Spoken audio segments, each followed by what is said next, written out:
les yeux fermés, doucement t'adorer. Peux-tu remplir ce lieu de ta présence? Nos cœurs avides ont besoin de sentir. Ô Saint-Esprit, je viens dans la louange, les yeux fermés, doucement t'adorer. Tu remplis ce lieu de ta présence, nos cœurs arides ont besoin de sentir. Brûler encore, tout comme au premier jour, quand dans ta grâce tu nous as secourus. Nous pardonnons dans ton immense amour, purifié par le sang de Jésus. Ô Saint-Esprit, je viens dans la louange te demander de venir en ce lieu. Je tends mes mains, j'ai soif de ta puissance. Viens Esprit Saint, viens Esprit de Dieu. Ô Saint-Esprit, je viens dans la louange te demander de venir en ce lieu. Je tends mes mains, j'ai soif de ta puissance. Viens Esprit Saint, viens Esprit de Dieu. Saisis nos mains, faibles et languissantes. Ô Saint-Esprit, allume le feu. Ton feu ardent, voilà ce qu'il nous manque pour que ta gloire resplendisse en ce lieu. Saisis nos mains, faibles et languissantes. Ô Saint-Esprit, allume le feu. Ton feu ardent, voilà ce qu'il nous manque pour que ta gloire resplendisse en ce lieu. Ô Saint-Esprit, on vient dans la louange, sans repentance, là où nous sommes tombés. Ô Saint-Esprit, pardonne nos offenses, qu'on te laisse toujours, Saint-Esprit, diriger. Ô Saint-Esprit, on vient dans la louange, se repentant, là où nous sommes tombés. Ô Saint-Esprit, pardonne nos offenses, qu'on te laisse toujours, Saint-Esprit, diriger. Qu'on te laisse toujours, Saint-Esprit, diriger. Qu'on te laisse toujours, Saint-Esprit, diriger.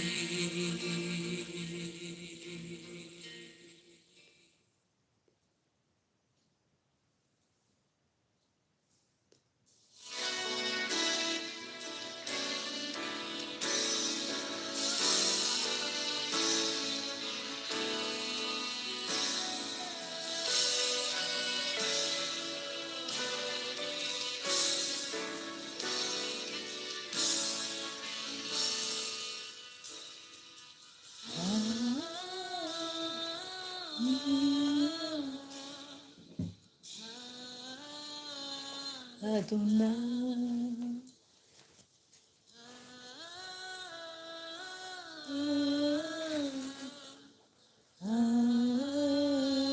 Adonai,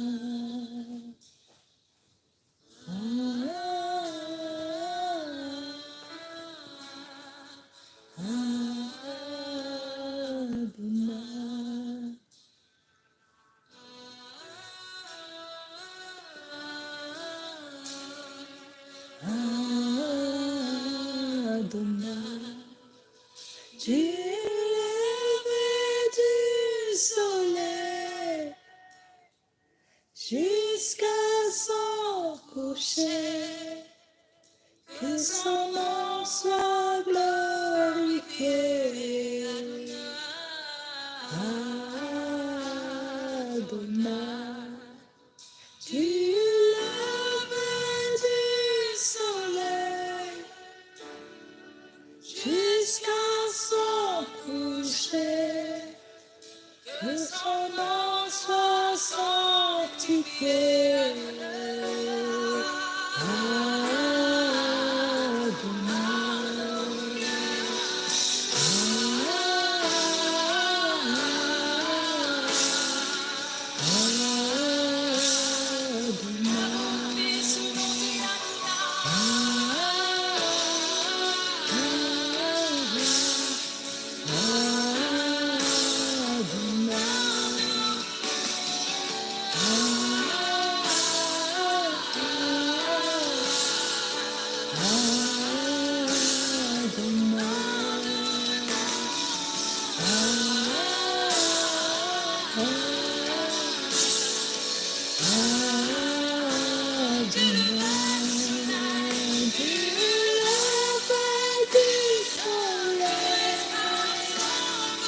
Jusqu'à son coucher, que son nom soit glorifié. Adonai, du lever du soleil jusqu'à son coucher, que son nom soit sanctifié.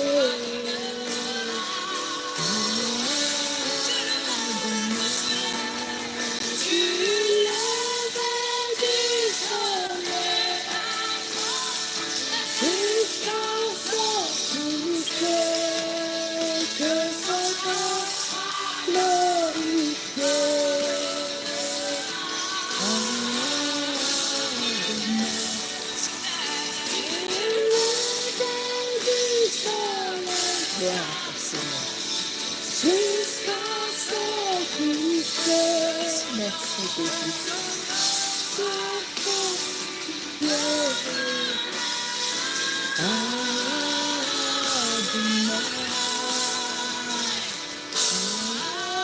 Alléluia.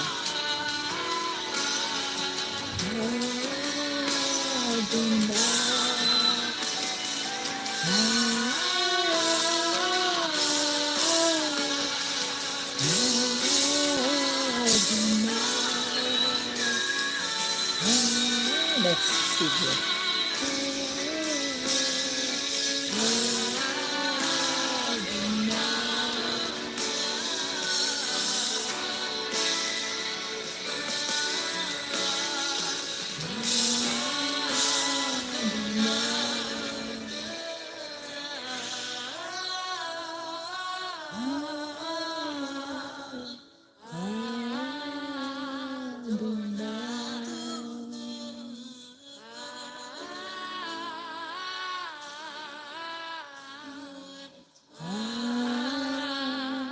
Celui qui ouvre des portes, Adonai, celui qui fait des miracles, le tout-puissant Adonai.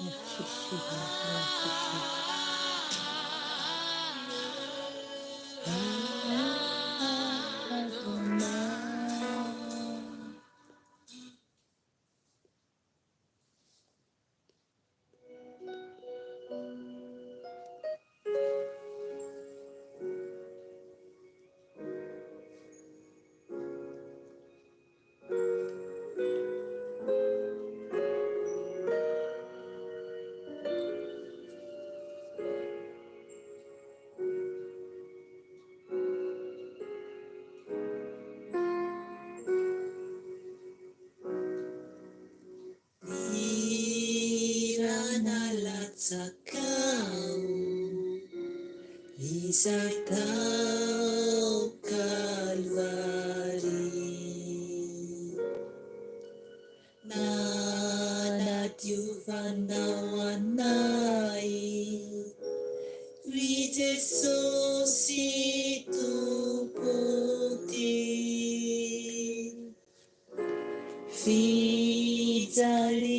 sesena isolatsa vonoko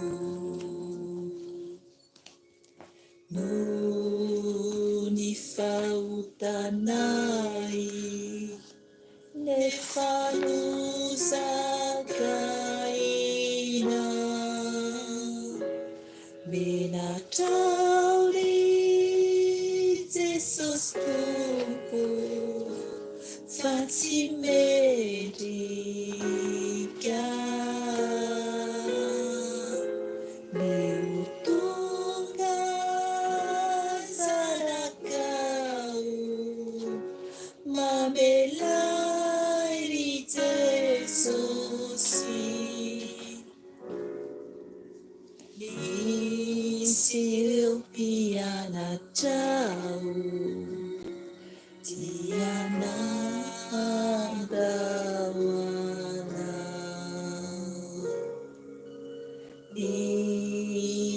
nijalianao Jesosy nefa zanak'inira nanetriteny anao nandao ny lapana tonga mba hamonjy anay ry Jesosy fitiavano menatrao ry Jesosy tompo fa tsy mendrika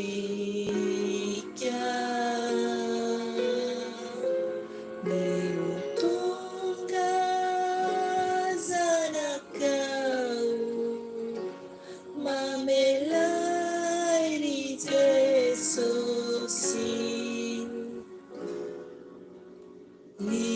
indroao manolotena ka anao zay sitraka saotra de ranomena no ny fitiavana ka nasarotra ny dia tsy ho kivy sanatry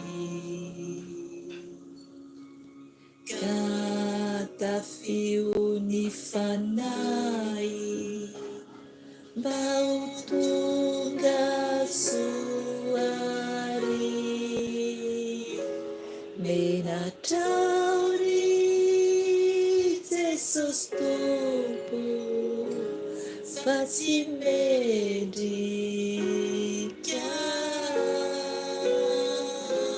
ny ho tonga zanakao mamelay ry Jesosy menatrao ry Jesosy tompo fa tsy mendrika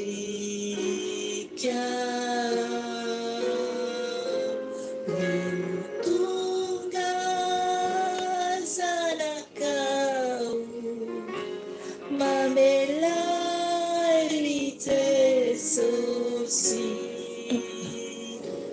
mamelay ry Jesosy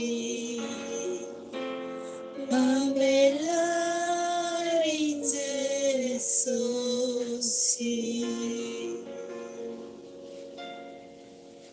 Alléluia, alléluia, alléluia. Mbola faly miaraba anareo eran-tany aho amin'ny anaran'i Jesosy Tompo anio alakamisy fa 1 ny volana Jolay 2025. Ry hava malalo amin'ny tompo mialatsiny aminareo raha ohatra ka hoe mare orana ianareo satria eno atrato amin'ny salon ny orana zany milatsaka ary amin'ny terrasse couverte ary arinary dia eno ihany le izy ka mialatsiny aminareo ako fa ny tompo anie no ampaheno bebe kokoa anao raha ohatra bebe ny bruit dia hifantoka tsara isika ny amin'ny fidiran'Andriamanitra eto ary koa zany ny amin'ny fibebahana sy ny fiarahantsika maharen'ny ten'Andriamanitra alohan'ny fibebahana izany dia araka teny hoe miala tsiny aho ny amin'ny orana zay eno ary amin'ny terasy couverte ary ariana ary zany dia miala tsiny tompoko dia misaotra ny tompontsika ny amin'ny fotoanan'io izay ahafahantsika mivavaka zany dia miala tsiny sahady satria amin'ny heriny tsy afaka aho mitondra fitombavaketo satria misy programa kely dia araka ny fanambarako tamin'ny en direct tamin'ny sabata dia amin'ny sabata zao zany tsy misy fitombavaka zany fa amin'ny hera zany no misy dia mahery zatra zany tsiraray avy na dia hoe tsy afaka raha miara-mivavaka isika zany dia mampahery anao mihitsy manatona ny tompo ianao tadiavo Jesosy fa eo ny tompo rehefa miantso azy isika amin'ny tena fahamarinana sy fahamasinana dia manatrika ny tompo izany no tia ny tompo rehefa mitady azy isika dia amin'ny sabotsy zao zany sy amin'ny alakamisy hery zany dia tsy misy ny fotoana fa amin'ny sabotsy amin'ny tapabolana zany vao misy ny fotoana ry havana malalo amin'ny tompo saotra ny tompo isika satria mbola famindram-pony no mbola ahafahantsika hivavaka toy izao hiderazy isika ny amin'ny vavaka dia rehefa hoe tsika ndray ten'Andriamanitra dia ny ten'Andriamanitra isika dia hibebaka ary koa izay hitarian'ny fanahy masina antsika eo zany hivavaka isika tompo hisaotra ny tompo oka ianao handray anjara mihitsy amin'ny toerana misy ianao satria mila tsika mahatsapa hoe tsika tsiraray avy no tehitra any an-danitra raha tehitra any an-danitra ianao dia mila koa anao miezaka ianao fa aza miandry olona satria ny ara-panahintsika tsiraray avy dia mila isika tsiraray avy manatona ny tompo satria tsy mitovy avokoa ny olombelona rehetra fa isika tsiraray avy no hijorana atrehan'i Jesosy ka manasanao mihitsy rehefa ohatra ka manatrika eto ianao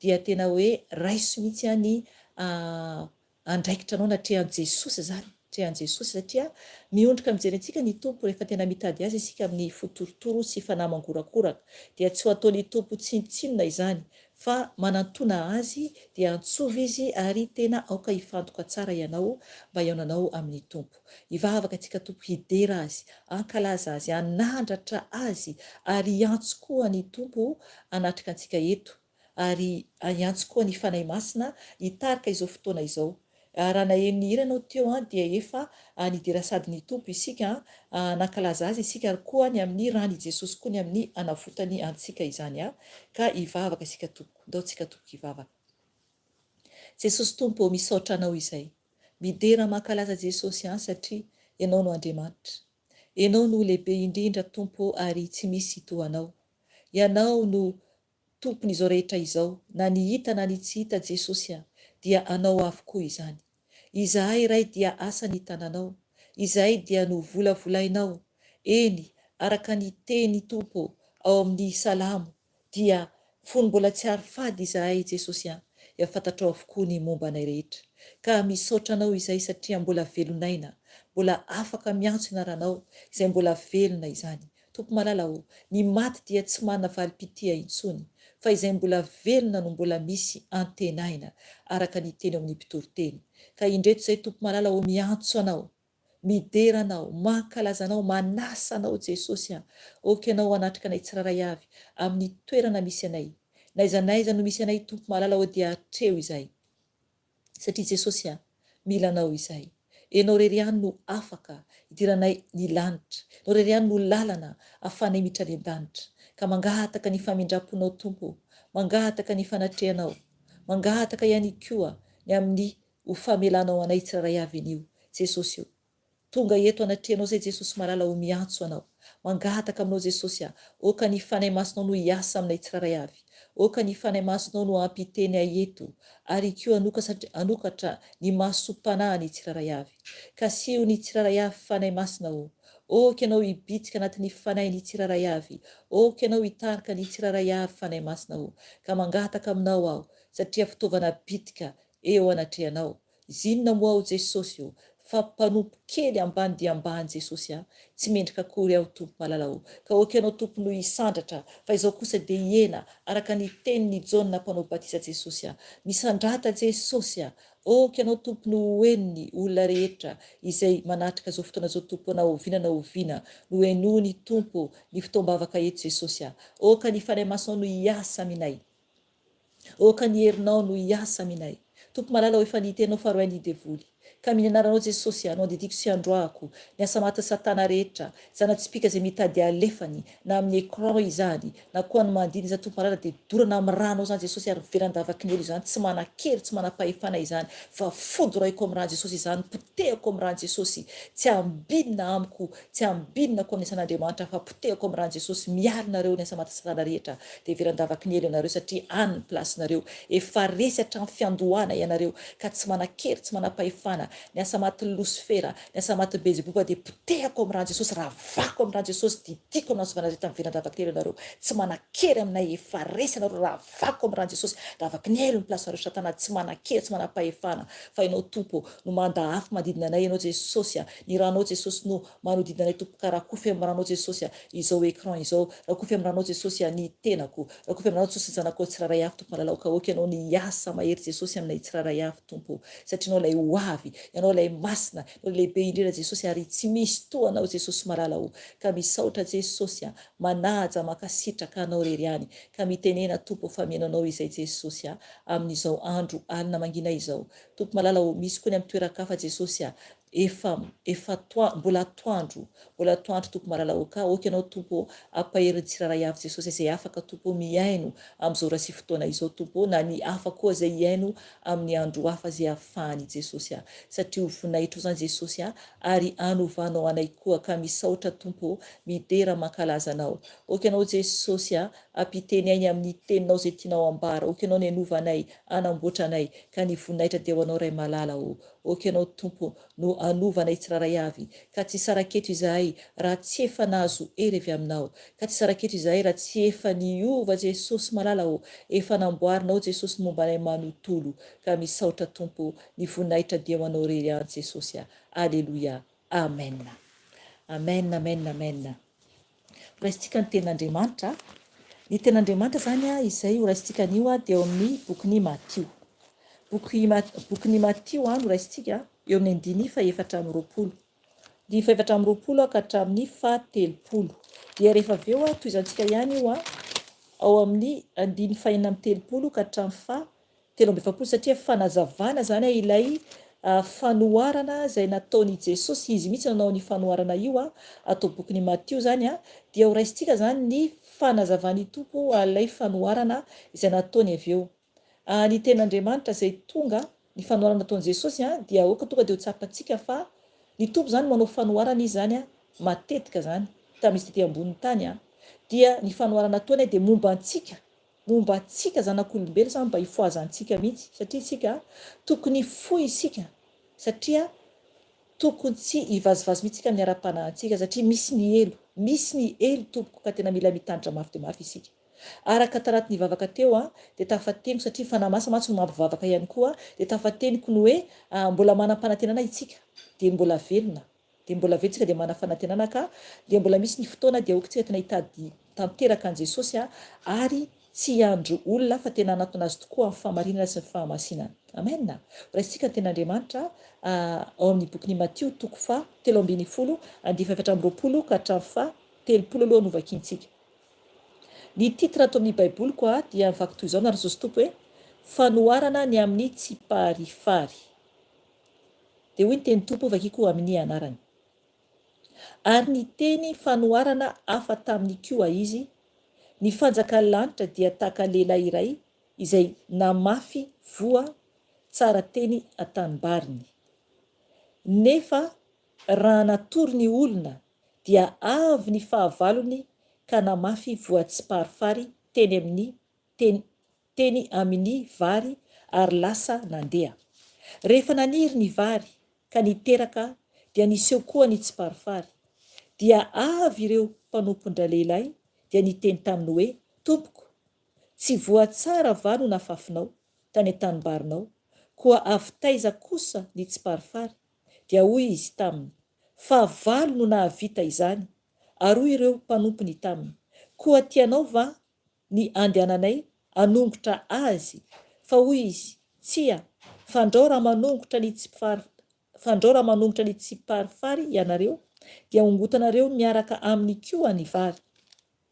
Avelao ihany hiara-maniry izy roa ambara-piavy ny fararano, ary amin'ny fararano dia holazaiko amin'ny mpijinja hoe angony aloha ny tsiparifary ka afatory ho amboarany mba hodorana, fa ny vary dia ataony ho any antsopotra. Amen. Toizantsika ao amin'ny 9:telopolo. 9:telopolo ka hatramin'ny 7:20. Ny titre eto dia misy titre zany ilay ten'Andriamanitra eto ny amin'ny fanazavan'ny tompo zany ny amin'ilay fanoharana nataony. Dia ny titre zany eto manambara hoe vaky toy izao hoe nanajoso tompo hoe manazava ny fanoharana ny amin'ny tsiparifary Jesosy. Rehefa avy nampody ny vahoaka Jesosy dia niditra tao an-trano ary nanantona azy ny mpianany ka niteny hoe mba lazao aminay ny hevitry ny fanoharana ny amin'ny tsiparifary tany an-tanimbary. Dia izy namaly hoe ny mpamafy ny voatsara dia ny zanak'olona, ny tanimbary dia izao tontolo izao, ny voatsara dia ireo zanaky ny fanjakan'ny lanitra, ny tsiparifary dia ireo zanak'ilay ratsy, ny fahavalo izay namafy izany dia ny devoly, ny fararano dia ny fahataperan'izao tontolo izao, ary ny mpijinja dia ny anjely. Koa tahaka ny anangonana ny tsiparifary sy andoroana azy any amin'ny afo dia toy izany no hatao amin'ny fahataperan'izao tontolo izao. Ny zanak'olona aniraka ny anjeliny, ary ireny dia anangona ka amoaka amin'ny fanjakany ny zavatra matafitohina rehetra mba amin'izay manao meloka. Dia ny mpiazy any amin'ny fandoroana lehibe mirehitra afo, any no isy ny fitomaniana sy ny fikotroanify. Ary amin'izany ny marina dia amirapiratra tahaka ny masoandro any amin'ny fanjakan'ny rainy izay manatsofina aoka izy hiaino. Amen.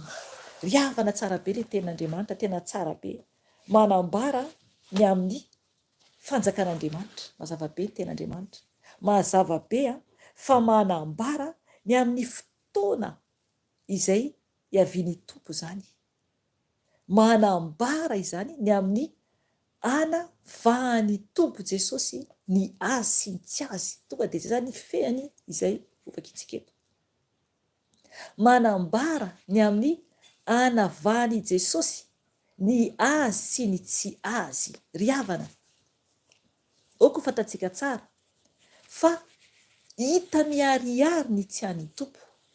Misy zany ahafantarana mihitsy tsy an'i Jesosy ilay olona, misy ahafantaranao tsy azontsika atao ny mihatsara velatsia ny amin'io amin'ny fanjakan'Andriamanitra. Tsy azontsika atao no manao hoe mody kristianina nefa tsy kristianina. Fantatry Jesosy io, fantatry ny tompo io, ny tena azy sy ny tsy azy. Tratra foana zany ny mpandainga. Zay mahatonga antsika mila mitandrina be lehibe tsika eto, satria mazava tsara jerevo ny tenin'Andriamanitra dia manambara ny amin'ny tsiparifary sy ny vary zany. Ny tsiparifary dia hita mihitsy fa tena hoe miavaka amin'ny vary.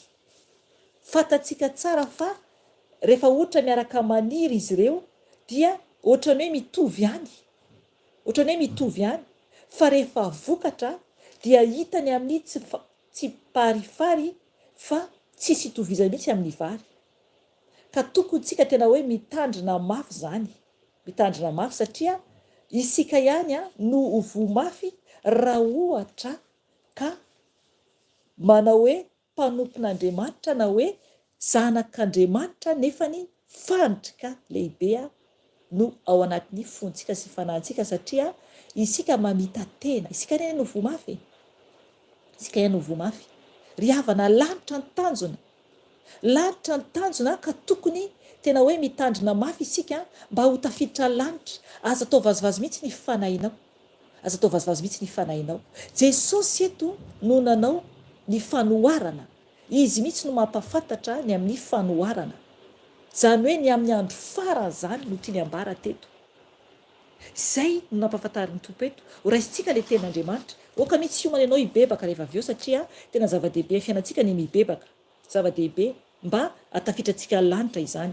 Ho raisintsika ny tenin'Andriamanitra eo amin'ny 2:4 ao amin'ny Matthieu 3:13 io dia midintsika arak'izay itiavany fanahy masina azy.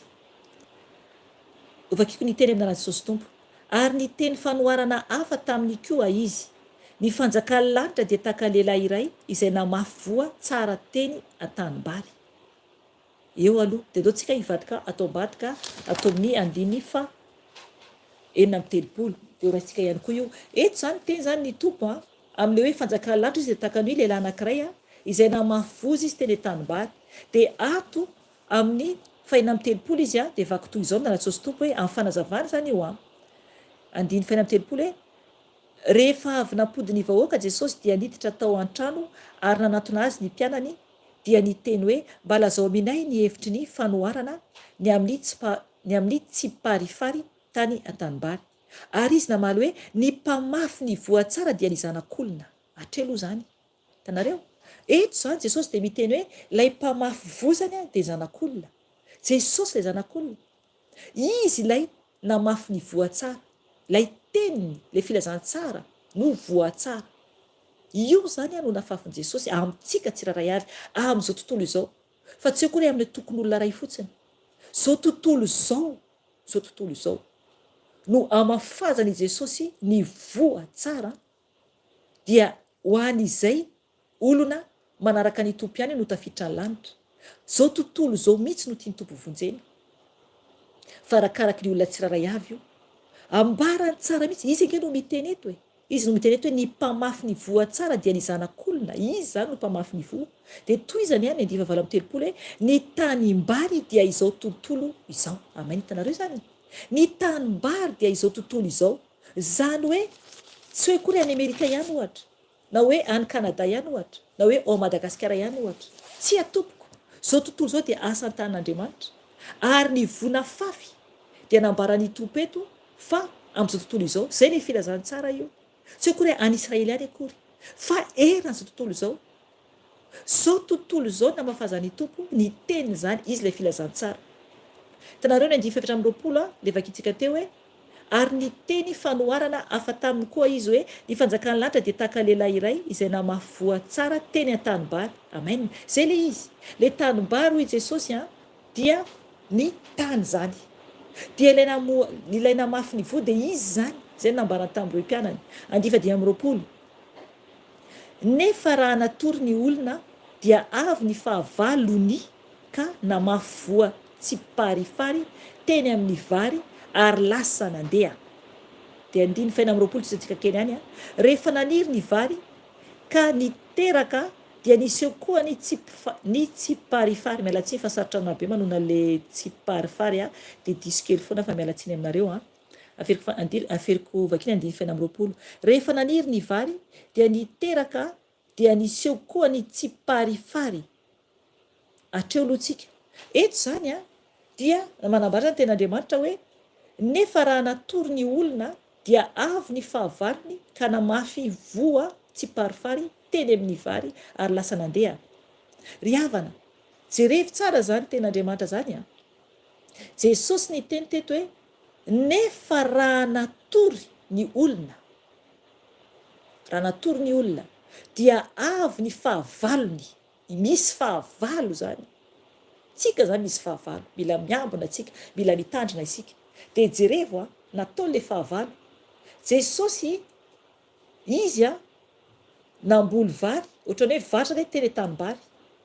Dia nataon'le fahavalo tsiparifary no nalefany zany, no nararany zany.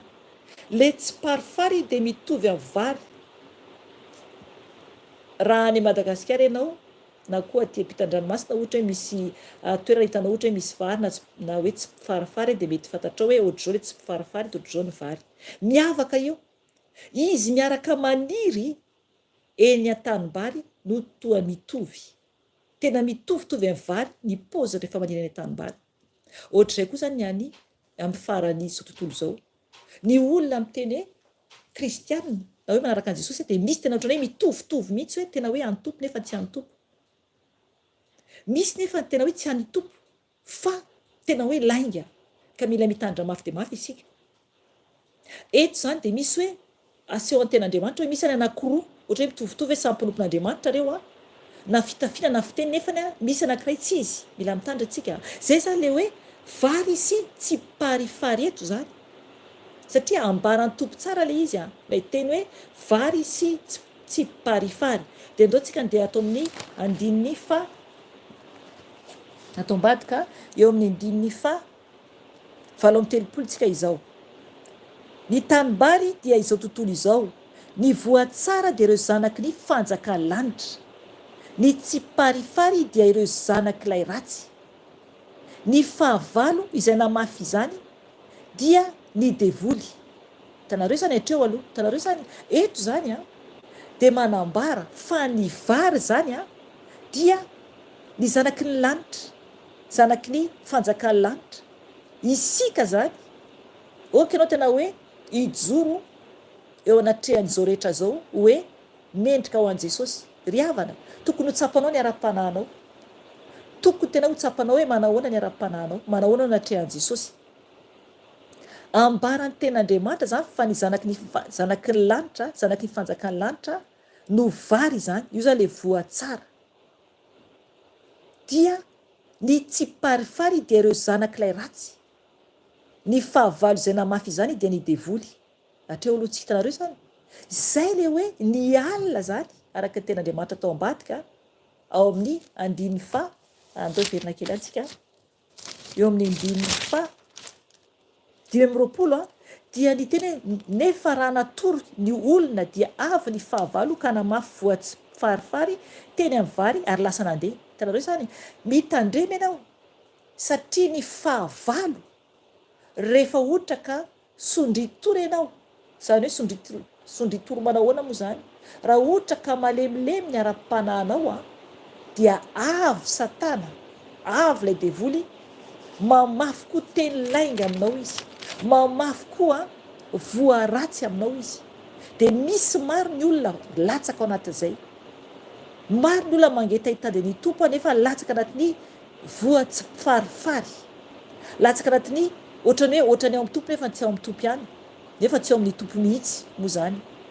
Satria voa ohatrany hoe mitovy nefa tsy izy, ka mila mitandra mafy dia mafy isika.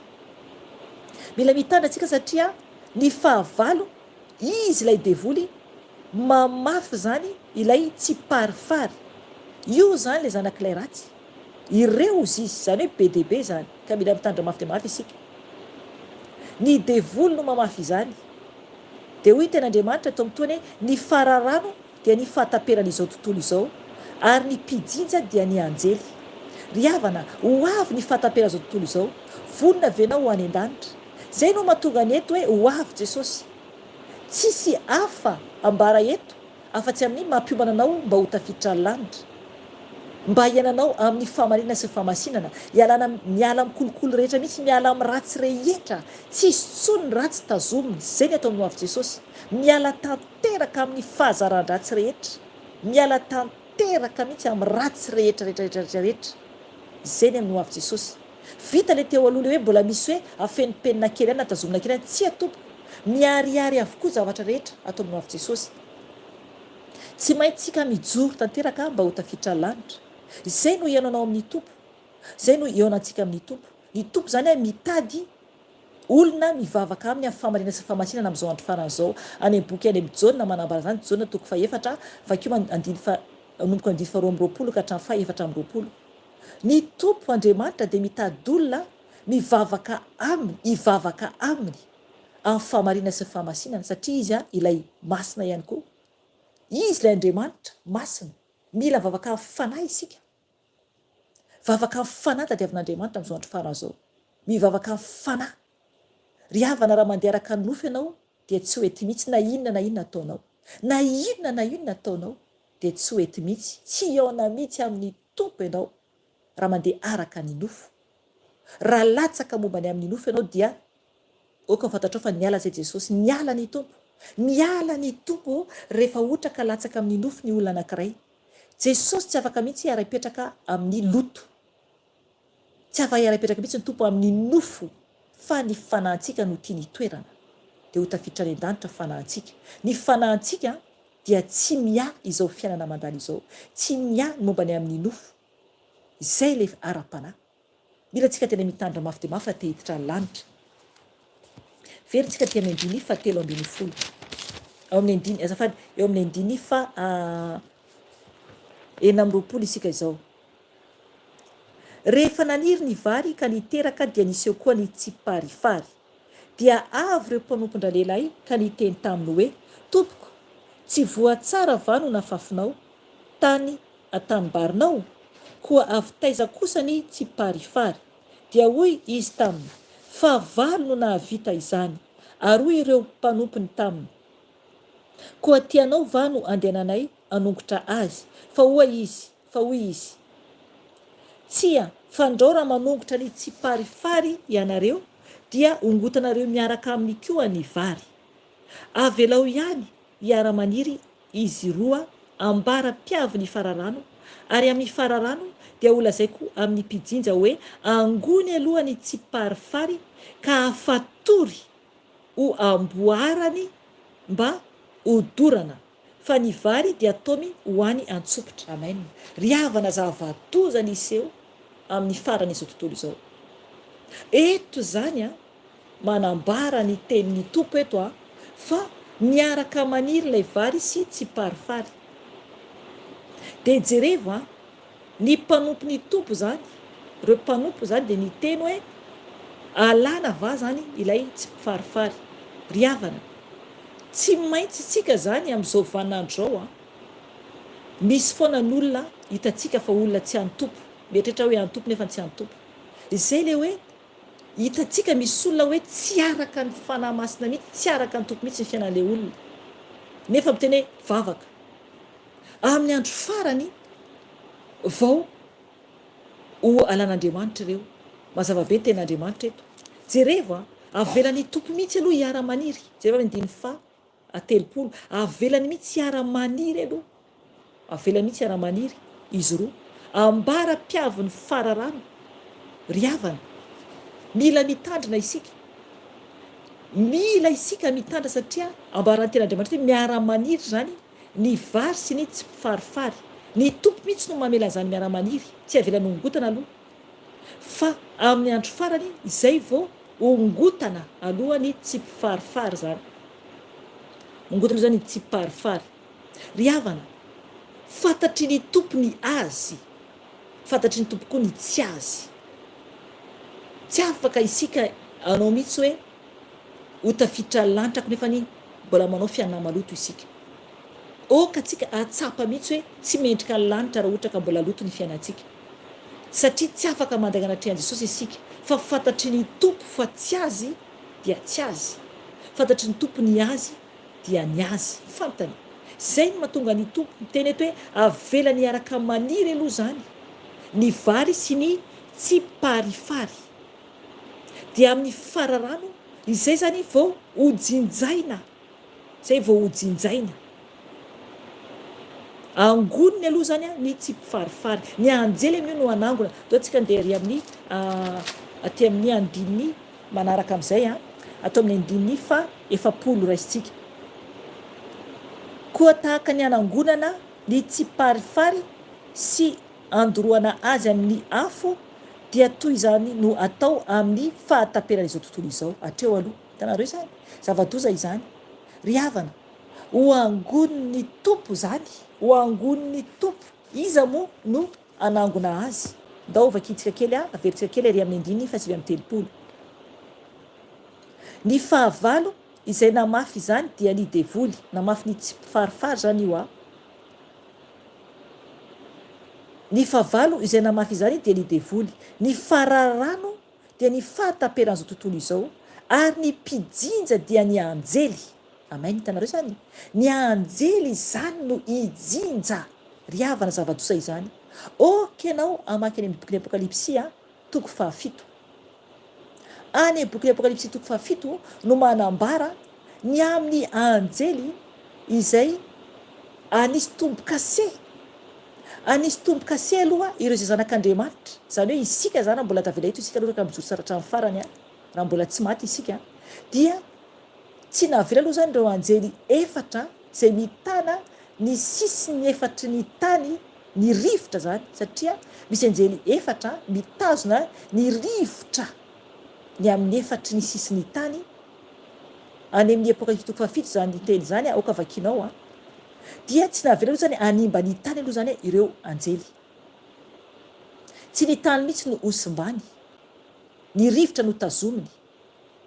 De zavatra iseho nilay anjely aloha zany iteny hoe tsy avela aloha zany hoe animba ny tany zany ireo anjely alohany anasin'izy ireo ny tombo-kase amin'ny andriny zanak'Andriamanitra zay ho ampiakarina zany amin'ny fotoana io.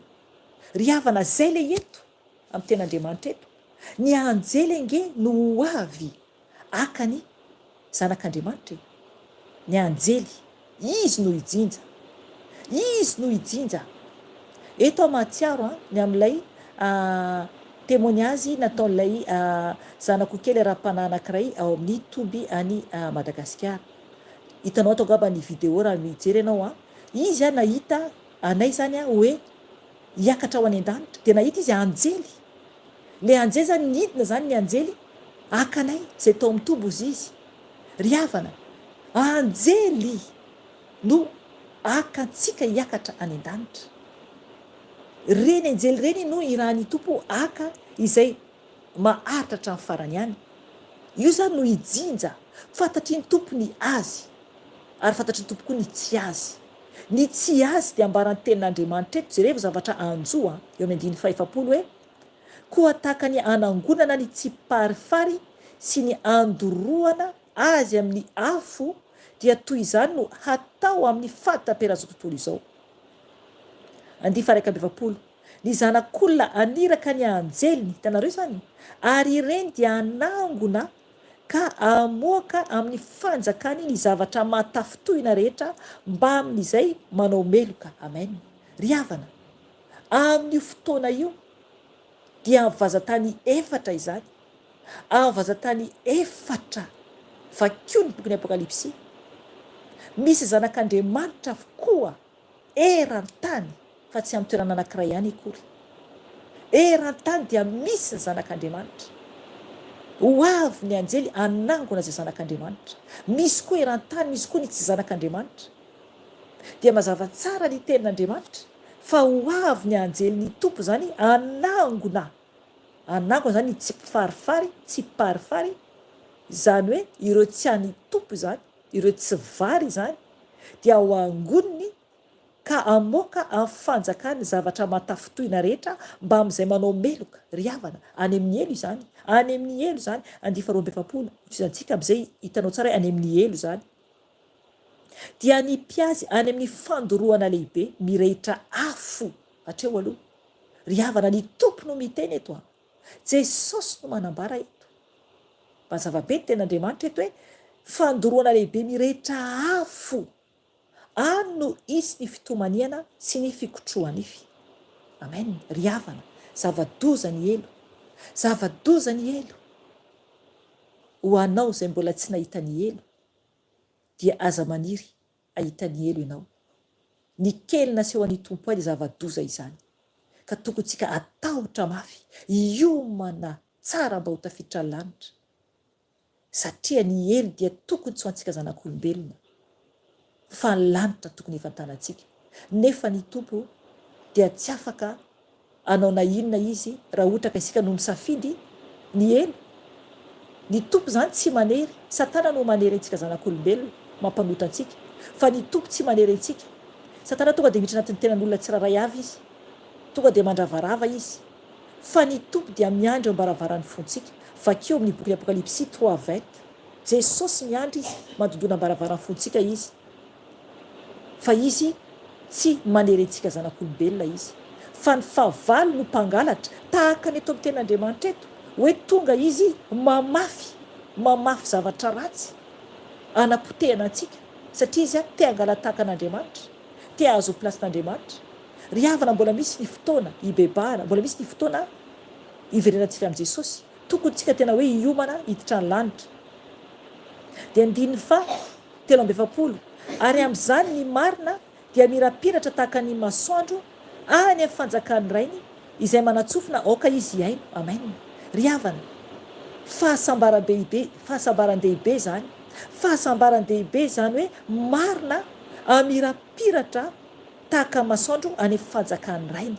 Ry havana, raha marina isika, raha mendrika isika dia ho tafiditra lanitra, dia mirapiratra any amin'ny fanjakan'ny lanitra. Amirapiratra ny fanjakan'ny lanitra. Ao amin'ny bokin'ny Daniela koa manambara ihany koa. Bokin'ny Daniela toko 2:10 ndio efa kintsika kely momba ny amin'ny hoe mamirapiratra io ihany koa.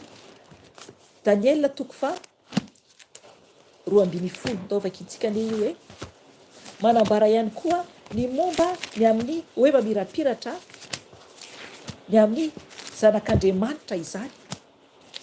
Ry havana, tiantsika ny tompo, tokony isika tena hoe hiezaka mafy isika mba ho tafiditra lanitra. Daniela toko 2:7 hoy ny ten'Andriamanitra vakiko amin'ny anarany. Raisitsika ny 2 tanareo fa jereo fandray le teny a Jesosy ny teny ery amin'ny bokin'ny Matio. Dia eto Daniela efa niteny sahady aloha manambara sahady ny amin'ny faminaniana ny amin'ny Jesosy ho avy zany io. Jereo sady ny teny Daniela eto amin'ny bokin'ny Daniela toko 2:10 raisitsika ny 2 ka hatramin'ny 7. Vakiko ny tena miara Jesosy tompo. Ary maro amin'izay matory ao amin'ny vovoky ny averiko ndram-pandeha, ary maro amin'izay matory ao amin'ny vovoky ny tany no hifoa.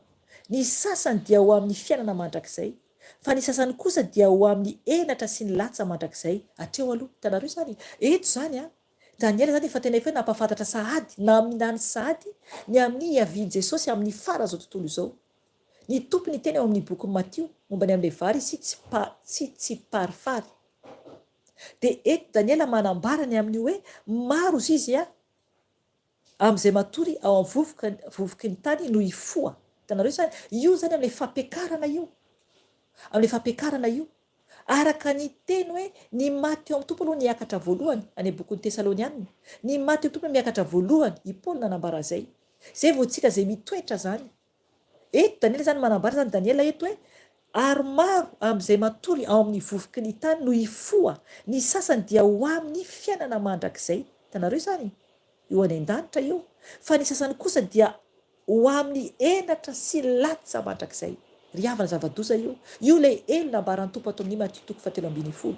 Dia andiny fa 3 hoe ato amin'ny Daniela io toko 2:10 vakiko ny teny miara Jesosy tompo hoe izay endry dia mirapiratra toy ny famirapiratry ny lanitra, ary izay mamerina ny maro ho amin'ny fahamarinana dia ho tahaka ny kintana mandrakizay doria. Amen. Hitanareo zany zay le izy. Io le mamirapiratra. Eto ten'Andriamanitra manambara izay endry, manambara hoe izay endry dia amirapiratra toy ny famirapiratry ny lanitra. Hitanareo zany. Izay le tenen'ny tompo ato amin'ny Matio toko 7:10 amin'ny 7:7 hoe ary amin'izany ny marina dia mirapiratra tahaka ny masoandro any amin'ny fanjakan'ny rainy izay manatsofina aoka izy hiaino. Amen. Aleluia, aleluia. Tsara be ny tenin'ny tompo. Tsara be ny tenin'ny tompo. Mazava be mihitsy ny ten'Andriamanitra eto a. Isika zany amirapiratra any an-danitra isika efa tonga ny fotoana. Amirapiratra toy ny famirapiratry ny lanitra.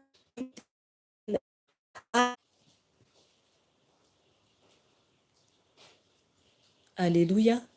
Miala tsiny tompoko fa no ilay orana be teo dia tapaka kely ny internet tato ny wifi tato dia isoranan'i Jesosy fa averina soma tsara izy ao dia mbola afaka manohy mivavaka antsika satria ny andry dia isorana ny tompo mbola afahantsika manohy indray izao. Vonaitra ho an'i Jesosy dera ho azy. Ry havana averiko kely fitiniko kely amin'ny farany dia hivavaka antsika rehefa avy eo isorantsika ny tompony amin'ny namerenany ny amin'ny internet zany dia ny amin'ny wifi dia isorantsika Jesosy lehibe zany. Dia araka ny teneniko farany teo zany momba ny amin'ny Daniela toko 2:10 dia manambara zany ny amin'ny hoe 3 hoe vakiko amin'ny Jesosy tompo hoe izay endry dia mirapiratra toy ny famirapiratry ny lanitra, ary izay mamerina ny maro ho amin'ny famarinana dia ho tahaka ny kintana mandrakizay doria. Amen. Ry havana sorantsika ny tompo izany satria mifandray araka ny tenin'ny tompo zany any amin'ny bokin'ny Matio zany io teny Daniel io, sorantsika an Jesosy izany. Dia eo koa ny amin'ny andiny faharoa araka ny nambarako teo ny amin'ilay hoe atao amin'ny bokin'ny Daniel io zany andiny faharoa amin'ny Daniel toko faharoa ambin'ny folo dia mivako toy izao amin'anaran'i Jesosy tompo hoe Alleluia, mialatsiny ry havana satria ilay wifi zany amin'ny orambe aty aminay dia tapaka foana zany le izy ka raha ohatra sendra mbola tapaka avy eo dia ny tompo no mahalala. Dia raha ohatra moa anatin'ny vavaka isika ka sendra tapaka dia afaka ianao manohy amin'ny toerana misy anao. Dia amaranako ny tenin'Andriamanitra zany dia oka ho vakianao ny amin'ny bokin'ny Tesalonianina voalohany toko 4 manomboka ny 7:10 zany manambara ny amin'ny Alleluia, Alleluia, araka teneniko hoe oka zany ianao andray ny bokin'ny Tesalonianina voalohany toko 4 manomboka ny 7:10 zany dia manambara ny amin'izay fanodimandry zany izay hoe ny olona efa nodimandry eo amin'ny tompo zany dia io zany hiakatra voalohany alohantsika hiakatra ho any an-danitra izany. Dia io misy ifandraisany amin'ilay tenin'Andriamanitra ao amin'ny bokin'ny Daniel faharoa ambin'ny folo izay noraisintsika teo zany ka oka ianao hamaky ny teny izay noraisina teo. Dia manambara zany ny amin'ny tenin'ny Daniel ny amin'ny hoe zany ndasange vakiako kely any le izy vakintsika kely any ny ao amin'ny bokin'ny Daniel zany izy manambara ny amin'ny hoe zany hoe ny olona izay ndaso raisitsika ny ten'Andriamanitra satria tsara iamantsy vakiana le izy. Daniel toko faharoa ambin'ny folo eo amin'ny andininy faharoa hoy ny tenin'ny tompo vakiako amin'ny anarany.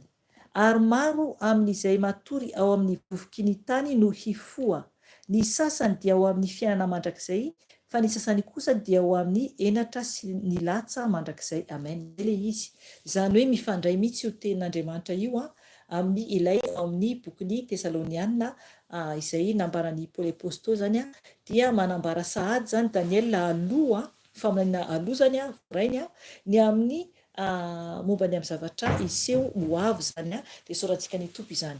Ry havana, hivavaka isika tondra ny tenantsika anatrehan'i Jesosy hibebaka isika.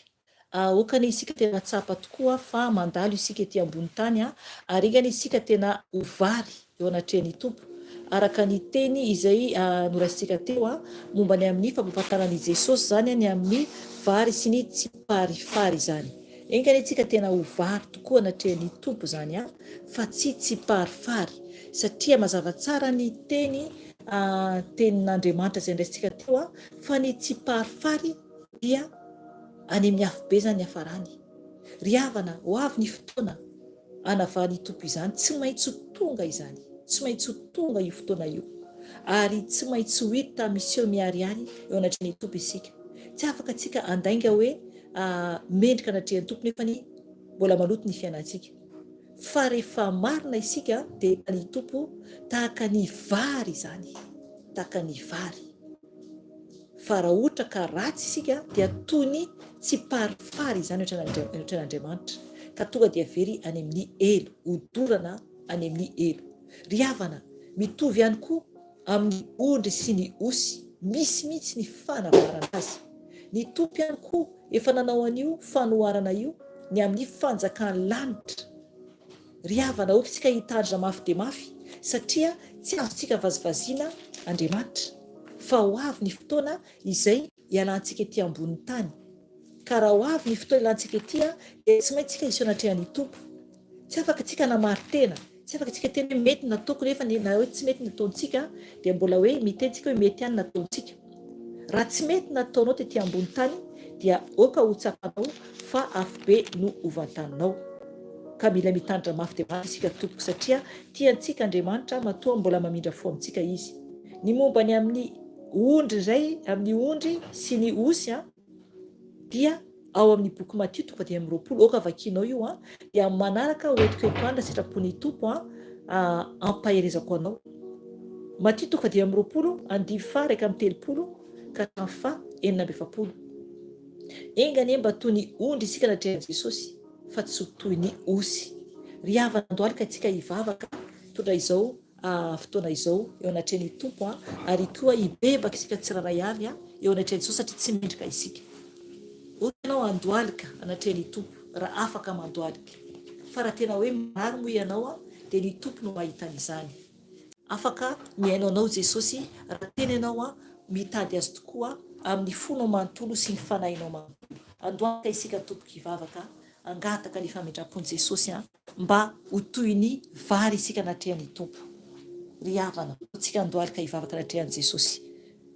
Engany ny ireo tsy ho tapaka intsony dia mahereza tompoka satria matoa misy ny toy izao dia misy antony avokoa ka isaorantsika ny tompo satria mbola afaka tsika hivavaka anantona azy. Hivavaka isika tompo. Eto Jesosy ny momba anao. Hivavaka tsika tompo. Jesosy tompo, misaotra anao izay Jesosy noho ny fitiavanao sy ny famindramponao Jesosy. Ka mbola navita Jesosy izao fotoam-bavaka alina izao. Jesosy malala tsy mendrika izay. Ratsy izay tompo malala nefa ny Jesosy mbola nomenao famindram-po ary mbola tratra Jesosy izao andro alina izao. Ary koa tompo misy ny any amin'ny hafa Jesosy mbola atoandro na koa efa maraina. Jesosy tompo, mangataka ny famindram-ponao Jesosy satria tompo tsy mendrika izay. Engany Jesosy mba tena ho vary izay eo anatrehanao. Mba tena ho vary tompo fa tsy tsiparifary Jesosy. Ka sanatria ka ho very any amin'ny elo. Ianao no Andriamanitra masina indrindra. Ianao no be fitiavana Jesosy. Ianao no mpamindra fo Jesosy malala ka mamelana tsiraray avy. Tompo, mangataka ny hery avy aminao Jesosy malala amboary izay, avozy izay, diovy izay tompo mba tena ho tafiditra ny lanitra. Diovy Jesosy ny fijerinay, ny masonay tompo sasao amin'ny ranao. Mamelany helokay Jesosy malala mamelany tsy famendrehanay tompo. Tompo malala sasao koa Jesosy ny fisainanay. Diovy amin'ny ranao tompo ny fisainanay Jesosy. Mba ho mendrika ho anao. Mba ho mendrika tompo ho anao izahay. Jesosy malala ny ranao Jesosy afaka manadio anay amin'ny tsy famarinana rehetra. Tompo diovy koa Jesosy ny sofinay. Izay nohainonay tompo tsy araka sitraponao.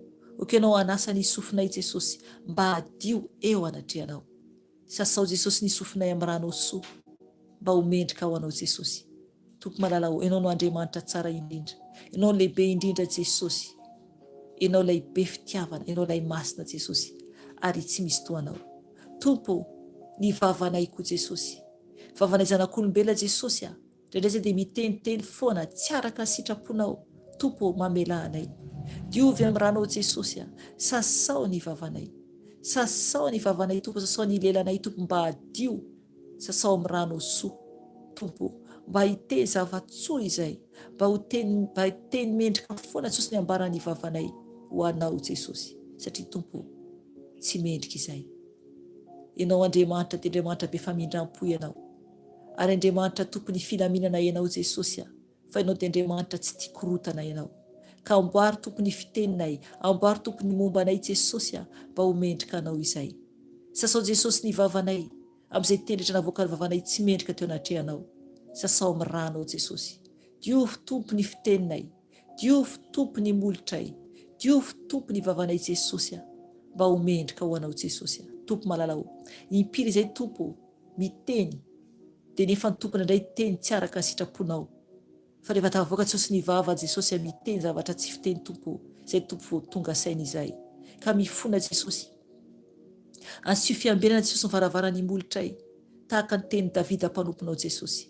Tompo, ampianaro izay mba andinika izay vao hiteny. Ampianaro izay tompo isaina Jesosy izay vao hiteny satria ianao Jesosy dia Andriamanitra marina sy mahitsy ianao Jesosy. Aoka tompo mba ho mendrika ho anao izay Jesosy, mba ho toy ny vary Jesosy tahaka fanoharana ataonao teo Jesosy malala. Tompo malala mamindra fo aminay. Mamindra fo aminay Jesosy. Diovy Jesosy ny momba anay manontolo. Apetraka aminao Jesosy ny tongotray Jesosy. Diovy amin'ny ranao Jesosy ny tongotray. Diovy amin'ny ranao koa Jesosy ny momba ny manontolo Jesosy, ny fonay Jesosy, mangataka aminao Jesosy malala ho dioviko Jesosy ny taovany manontolo amin'ny ranao soa, ranao Jesosy ka nikony anatin'ny taovanay Jesosy, ka misaotra anao Jesosy malala ho oky anao anadio ny fanahinay koa Jesosy, amboary izay tompo mba tena homendrika ho anao, misaotra tompo, mivavaka izay tompo an'izao tontolo izao Jesosy, misaotra Jesosy ny amin'izao fotoanan'io izao, mankasitraka tompony amin'ny fotoanan'io Jesosy, ka midera mankalaza anao izay, misaotra tompo ny voninahitra ho anao rery ihany, hatramin'ny taloha indrindra izay ankehitriny mandrakizay tory. Aleloia, amen. Ry hava malala amin'ny tompo izay fanantsika anio, miala tsiny fa tena tapatapaka be, fa ny tompo mieno miamboninahitra ka isorantsika ihany any amin'ny fotoana izay vita rehetra anio ho azo voninahitra. Mareza daholo tompoko dia manaraka indray, veloma tompoko tahian Jesosy daholo eo. Amen.